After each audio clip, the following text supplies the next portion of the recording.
Bonjour à tous, je suis ravi de vous retrouver pour ce point hebdomadaire d'analyse graphique un peu détaillé au cours d'une séquence qui était intéressante. Alors, on a des marchés qui sont extrêmement techniques en ce moment, figures de retournement qui sont mises en place depuis plusieurs jours sur les grands indices, et on est en train de toucher, d'atteindre les cibles graphiques de ces figures de retournement. Alors, on le rappelle, le fait d'atteindre une cible graphique, c'est une cible idéale, c'est le mouvement parfait. Ça ne veut pas dire que le marché s'arrête là, ça veut dire que le marché avait donné en l'occurrence un signal de retournement baissier dans une séquence haussière, et que pour l'instant il est baissier. Alors d'autant plus que alors qu'on atteint ces cibles et de façon assez millimétrée, on a quand même de la pression baissière qui s'est renforcée. Alors certains jours ça n'était pas le cas, il y a eu des aléas, mais globalement elle a continué à se renforcer, et hier encore, on est le 1er septembre, hier encore le 31 août, au moment de la baisse et dans la séquence baissière, on a eu encore 0,80% de hausse de la pression baissière sur l'Eurostoxx et sur le CAC 40. C'est pas beaucoup, ça fait 2000 contrats futurs sur une position globale qui est de 260 000 contrats futurs. C'est pas énorme du tout. C'est même un signe plutôt que les opérateurs sont en retrait. La position ouverte globale est un signe que les opérateurs sont en retrait. En revanche, il y a toujours de la pression baissière.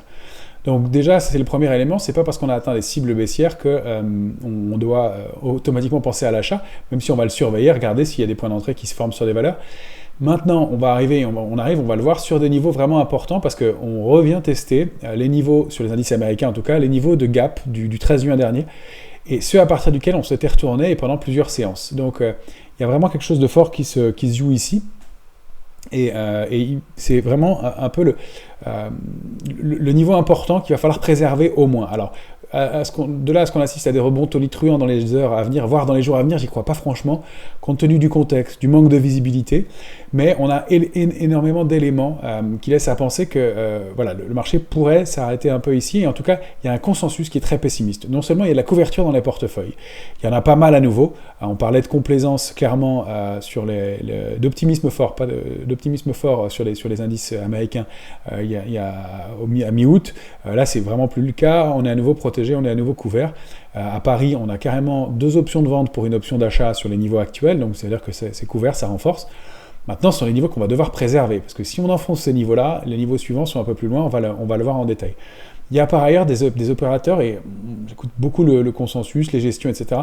Tout le monde a du cash et voudrait intervenir en retrait et prudent dans ce contexte de manque de visibilité. C'est notre cas aussi, c'est pas un jugement de valeur en disant ça, c'est juste pour expliquer que quand tout le monde est prudent, tout le monde n'est pas investi, il y a des liquidités disponibles, et si en plus on est couvert, voilà. Alors en contrepartie, il y a toujours de la pression baissière, des volumes qui sont moyens mais qui ont été plus forts dans les mouvements de baisse.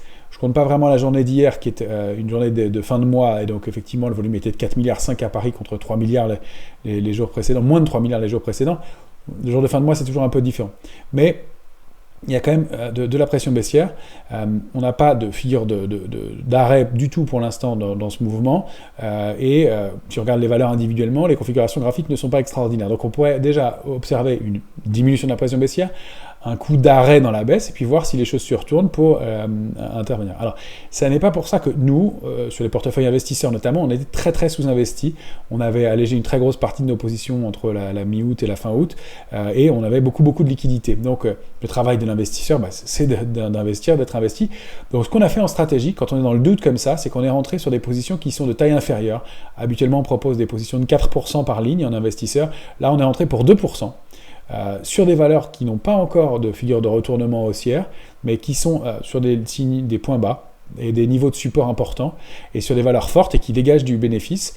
Et puis on va essayer de trouver quelles sont les valeurs qui ne sont pas trop chères encore, parce que beaucoup de valeurs sont revenues à leur prix, et donc s'il y a de l'intérêt, s'il se déclenche, ce sera plutôt sur des valeurs un peu en retard, et puis sur des secteurs qui sont peut-être pas trop orientés sur les cycles et et sensibles à l'économie. Donc on va aller chercher de ce côté-là. Donc il y a quelques valeurs que je peux d'ores et déjà citer, mais donc il y a des valeurs comme Worldline, des valeurs comme Ubisoft, des valeurs comme Vicat, des valeurs comme, et je vous les cite en transparence, parce qu'à l'heure où on est, elles sont en train de baisser, et on on est sous nos prix d'entrée clairement, mais au moins on a voilà, des niveaux de support qui peuvent tenir ou non, on va le voir. Le travail, encore une fois, c'est d'entrer sur des niveaux qui semblent importants et de voir si on a raison ou pas. Si on a raison, on renforcera celles qui tiennent le mieux. Et puis on verra pour les autres. Il y a le secteur automobile qui n'est pas un secteur qui est adulé sur les marchés, mais justement, il y a des choses qui se passent quand même de ce côté-là, et on voit que ça fait partie des secteurs qui tiennent le mieux.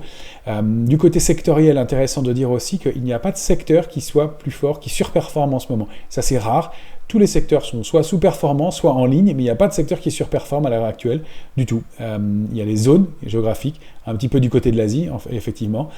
Bien sûr, les indices, les marchés américains et les indices américains surperforment l'Europe, mais en dehors de ça, on n'a pas de secteur qui surperforme à l'heure actuelle. Donc, c'est vraiment un marché qui est très creux, très en recherche, et dans lequel il n'y a pas de choses évidentes. Donc, ça va être dans les heures à venir, dans les jours à venir, intéressant de voir comment se comporte le marché, si on arrive à préserver ces niveaux-là, et si certains secteurs se comportent mieux que d'autres.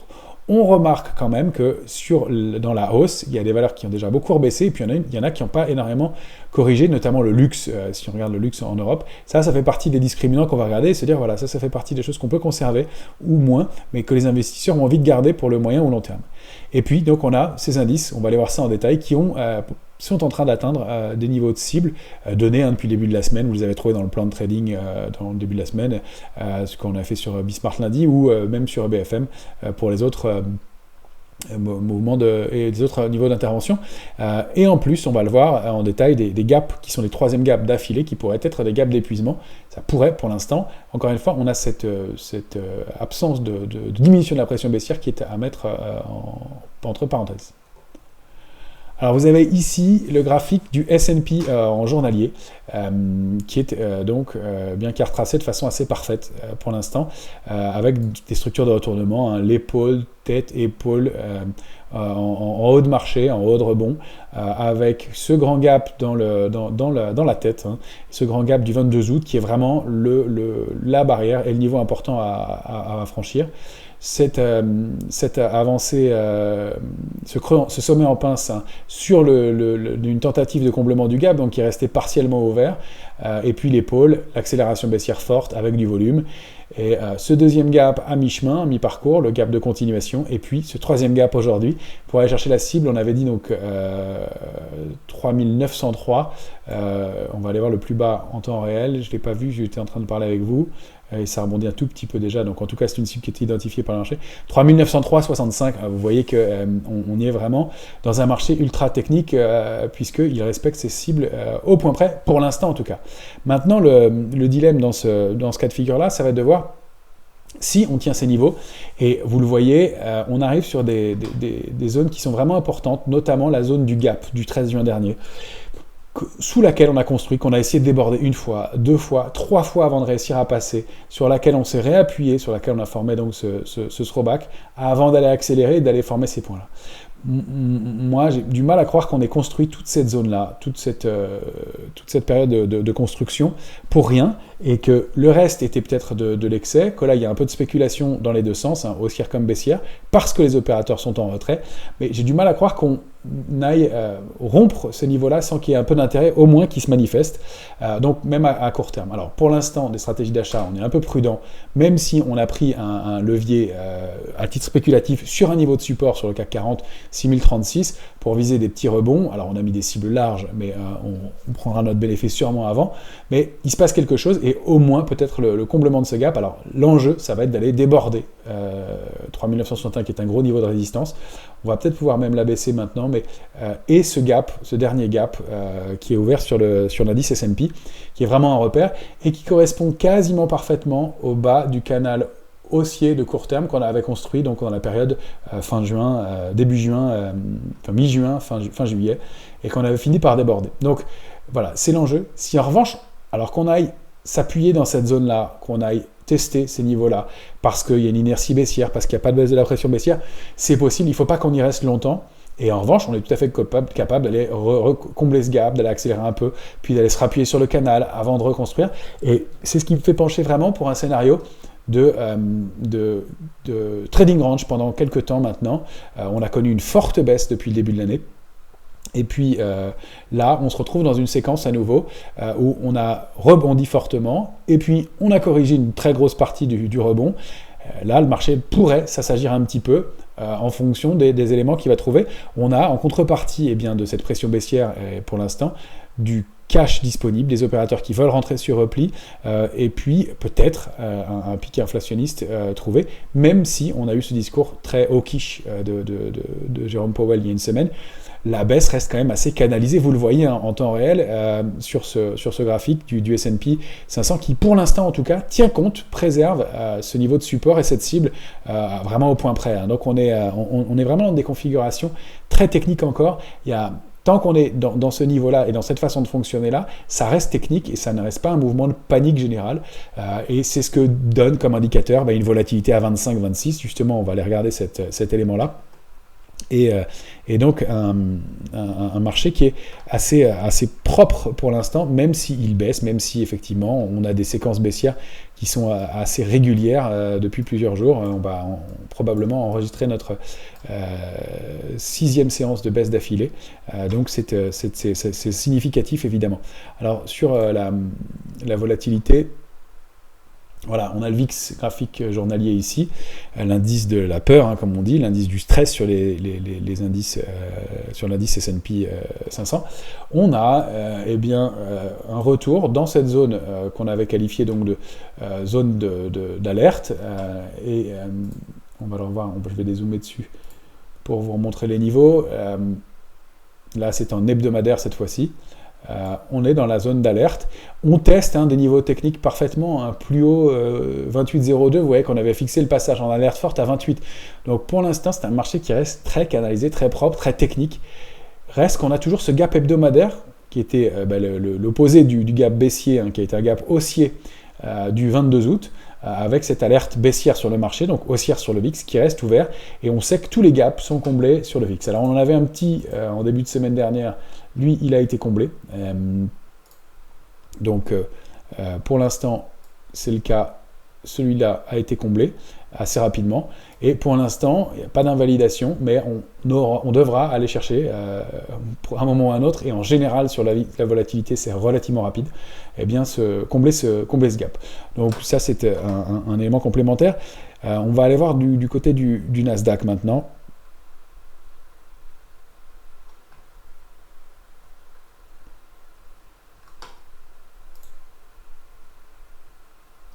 Nasdaq il est ici, c'est un graphique journalier. Je vais dézoomer un peu, j'ai laissé pas mal de traits de construction dessus. On va se mettre en hebdomadaire. Il était plus significatif de mémoire. Voilà. Donc on avait ce canal baissier de long terme sorti par le haut, cette invalidation, gap de rupture comme sur les autres indices. Alors on a le gap de continuation en hebdomadaire, ça correspond en journalier à un 3e gap d'affilée. Et puis on se rapproche à nouveau de cette oblique et on va tester cette zone. La zone cible idéale c'était 11 895. Donc je vous l'ai donné sur d'autres supports, 11 895. On a fait un plus bas à 12 033 pour l'instant. Donc la cible est un peu plus basse, c'est pour ça que l'indice peut aller continuer à grignoter un peu des points à la baisse encore, que quand on donne des cibles graphiques comme ça, voilà, 12 010, 11 895, voilà, c'est plutôt ici. C'était ça la zone cible idéale, et ça correspond au bas du canal baissier. Donc que l'indice aille encore faire prendre quelques points de plus, pourquoi pas. Quand on donne des cibles comme ça graphiques, ce sont la structure et les figures de retournement qui nous permettent de donner ces cibles. Vous voyez que tout le monde les observe, elles sont bien lisibles, mais ça ne veut pas dire que le marché s'arrête sur ces niveaux-là, et il peut aller travailler autour, travailler en dessous. Donc on va devoir tenir compte de ça, et surtout de ne pas se laisser avoir par le fait que si on a raté la baisse, on a envie d'acheter, ou si on pense qu'on va rater des mouvements de hausse, on doit intervenir tout de suite. Donc encore une fois, prudence dans l'immédiat, il n'y a pas d'urgence à acheter, et quand on voit la structure des valeurs, c'est pas évident à court terme. Alors après, on a des valeurs comme Apple, qu'on va aller chercher en graphique.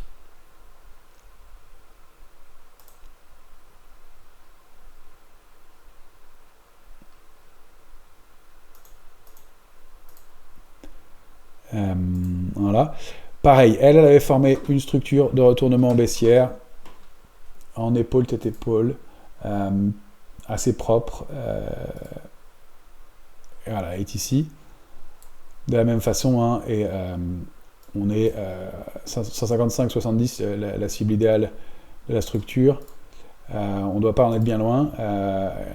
On n'est pas encore allé le chercher. Voilà, on a bien ici hein, l'épaule qui est marquée ici, avec un appui ici. Donc un appui là, qui permet de donner un début de ligne de tendance. Cette accélération haussière, épaule. De la même façon, dans la tête, gap baissier, rebond, avec des volumes qui diminuent, et accélération baissière avec des volumes qui augmentent. Donc on est bien en présence d'une figure en épaule, tête-épaule. Même si on peut discuter de la structure ou de la forme, tous les critères sont remplis ici, et notamment même ce critère de symétrie qui est très propre. On voit qu'on est allé rebondir dans l'épaule sur le même niveau, parallèle à la ligne de coup. Alors on a fait une petite mèche un peu au-dessus ici, mais ici très proprement, et là de la même façon, le haut de l'épaule et le haut de l'épaule touchent ici. Donc c'est une figure qui est très nette, très propre. Et voilà, et ben au moment où on se parle, 155-60, voilà, on va chercher la cible, on y est en ce moment. Alors ça ne veut pas dire qu'on s'arrêtera ici, d'ailleurs on a un gros support que je vous ai laissé en dessous à 153,10, on peut tout à fait aller en dessous, et d'ailleurs le titre accélère un peu, hein, 155,55, il y a toujours une inertie, ça ne veut pas dire qu'on s'arrête sur la cible. Donc encore une fois, pas d'urgence à payer. En revanche, sur les niveaux sur lesquels, si on est vendeur, on peut prendre du bénéfice et encaisser une partie de son gain. Par ailleurs, on a de la même façon, gap baissier, gap de rupture, gap de continuation, et puis peut-être aujourd'hui, et déjà partiellement comblé, gap d'épuisement. On va voir comment réagit le marché et comment il réagit dans les heures à venir par rapport à ça, et si on a une diminution de la pression baissière. Encore une fois, les éléments hein, pour prendre en compte un retournement de marché, c'est diminution de la pression baissière, ce que je vous indique tous les jours, je le fais maintenant sur l'Eurostoxx et le CAC 40, tous les jours sur Twitter. Et puis la baisse des volumes est un critère aussi bien sûr important. Et puis en même temps, les structures de retournement qui peuvent se mettre en place. Soit une figure de retournement à proprement parler, épaule tête épaule inversée, zone de consolidation et puis sortie par le haut, éventuellement double appui ou d'autres structures, ou bien le comblement du gap et d'aller se réinstaller au-dessus de ce gap en clôture, sur une ou deux clôtures, qui donne eh bien, le fait que les acheteurs reprennent la main et que les vendeurs ont capitulé. Donc pour l'instant, on n'a aucun de ces signaux-là, donc pas d'urgence à payer.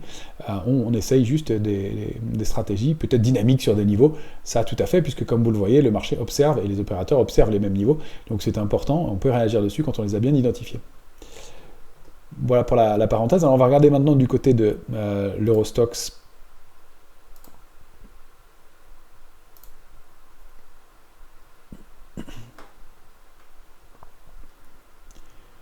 L'Eurostoxx, lui, il est en train d'aller tester un niveau important. Alors là, en un jour, en journalier, on a cette accélération baissière. Je voulais dézoomer un peu pour qu'on ait cette vision plus large. Il repasse déjà un peu en dessous, et c'est pas génial, de cette oblique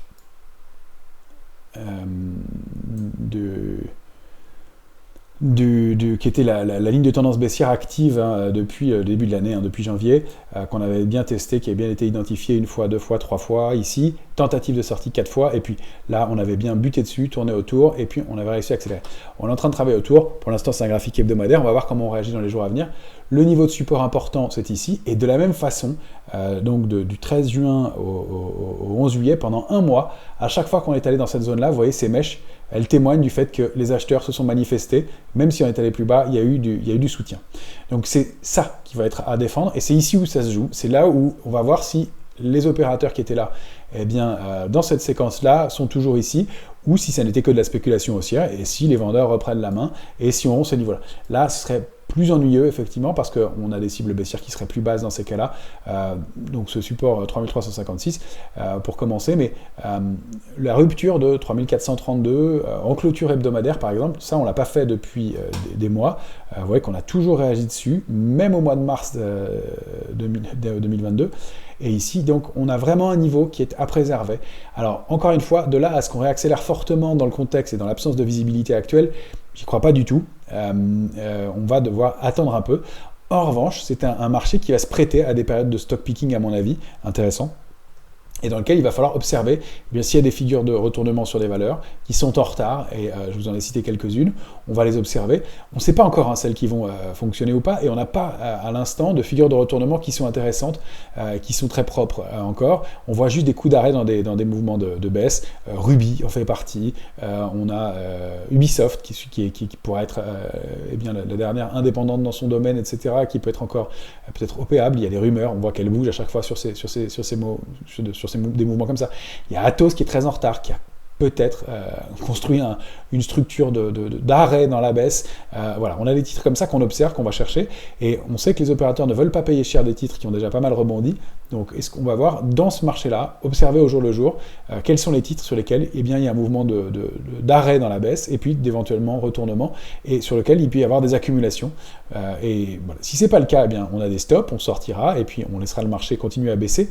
On a pas mal d'avance nous, sur les portefeuilles depuis le début de l'année, donc on est dans une situation où on peut prendre un petit peu de risque. On est investi à 60-65% aujourd'hui, donc on a encore pas mal de cash, mais ça permet de prendre un peu de risque et d'aller tenter d'investir et d'intervenir sur un marché qui arrive sur des niveaux d'achat. Encore une fois, personne ne sait ce qui se passera sur le marché. On atteint des cibles, eh bien, on peut commencer à regarder des stratégies et voir celles qui confirmeront, surtout vraiment cette idée qu'on n'investit pas pour la totalité de la ligne, mais pour une partie, et on verra si celles qui confirment, eh bien, on les renforcera éventuellement. Voilà pour la parenthèse. Et puis on va faire un dernier tour par le futur CAC 40, qui est ici, donc.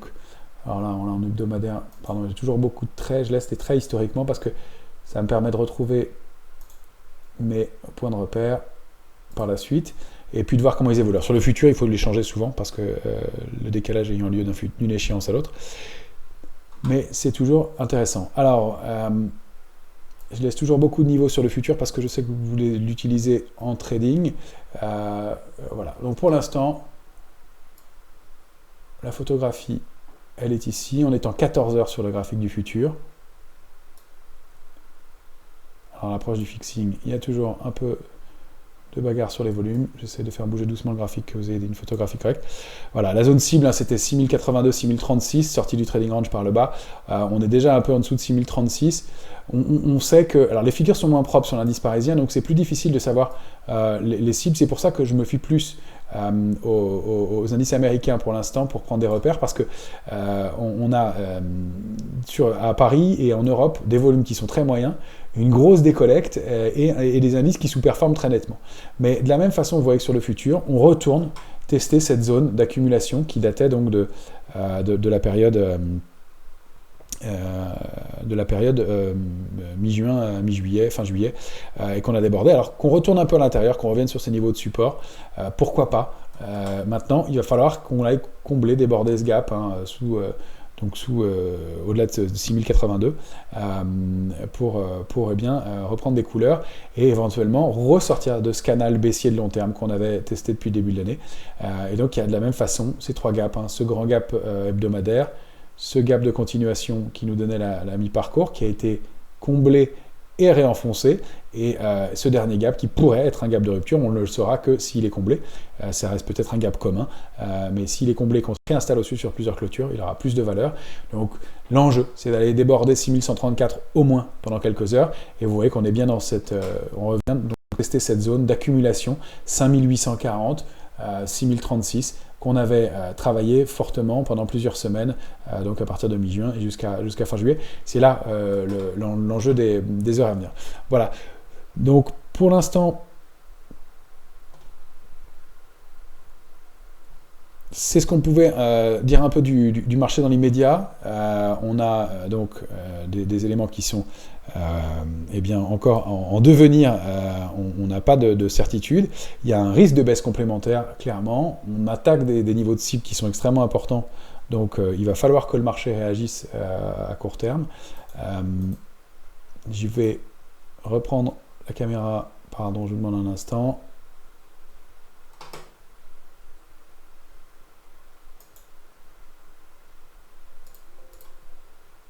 Voilà. J'ai dégagé du flux, ça devrait permettre de retrouver une connexion correcte, et voilà. Et donc, voilà, l'enjeu, voilà, c'est de défendre ces niveaux-là, en tout cas, pour quelques temps. Un rebond fort, ça paraît difficile. On sait qu'il y a donc ces 28 semaines de décollecte d'affilée d'après Bank of America sur l'Europe. On sait qu'il y a de la pression baissière, hein, il y a des fonds vendeurs et qui ont, eh bien, se sont positionnés pour près de 123, entre 100 et 123 milliards de dollars sur le S&P. Tant qu'ils ont la main, ils ne vont pas prendre de bénéfices. Donc, pareil, ils ont peut-être des cibles en tête, mais on va devoir observer cette baisse de pression baissière qu'on observe pour l'instant, qui n'a pas lieu pour l'instant. Il y a toujours de la pression. Et voir comment le marché se comporte, voir si on construit quelque chose. Serait très ennuyeux d'aller rompre et défendre, et de ne pas défendre cette zone sur laquelle il y a eu un vrai travail, un vrai coup d'arrêt dans la baisse. Maintenant, encore une fois, qu'on paye fort alors qu'il y a une absence de visibilité très importante à plein de points de vue, économiques et bien sûr sur les résultats des entreprises, etc., va être bien l'enjeu des prochaines semaines. Donc, un marché qui va être un peu à l'arrêt probablement, qui va osciller, et j'espère osciller de façon dans un grand trading range, donc avec les points bas qu'on vient de voir et les points hauts qui sont marqués par le gap du 22 août, qui est vraiment le plafond de verre, et qu'on aura du mal à déborder, je pense, avant un certain temps, mais qui au moins est un point de repère et qui peut permettre de faire des arbitrages si le marché veut bien tenir. Voilà les éléments que je pouvais vous donner pour aujourd'hui. On va donc continuer à observer le marché, voir si on a des choses un peu plus solides qui se mettent en place.